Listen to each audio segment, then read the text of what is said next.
Le ministre provincial des Mines a entamé une série de visites de travail en itinérance en vue d'établir un dialogue réel et contrôler les modalités d'application de la loi minière. Georges Mawine Kaindou a été reçu ce vendredi à Roachi Mining par le directeur général ad interim et secrétaire général Fidel Kakeziav.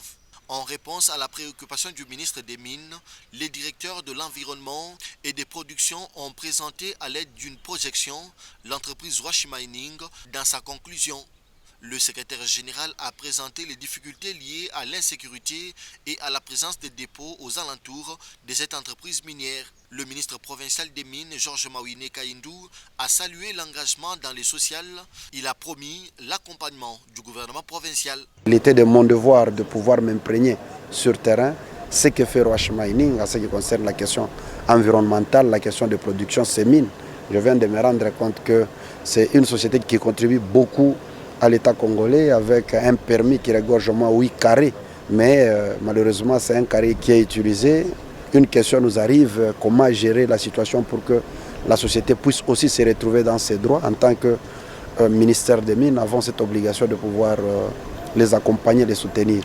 Bon, j'ai quand même trouvé que certaines conditions de travail et le respect de certaines règles par rapport à la loi sont respectées.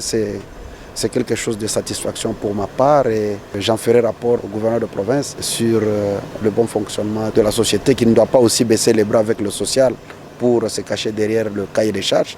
C'est une autre chose, mais le social, on doit sentir la société dans les années 2010-2012. Le cahier des charges, bien sûr, c'est leur obligation aussi de pouvoir l'exécuter parce que c'est Roachi Mining est parmi les meilleurs élèves du gouvernement provincial pour avoir signé le cahier des charges. C'est aussi une occasion pour moi d'interpeller les autres qui courent déjà les délais des sanctions prévus par la loi.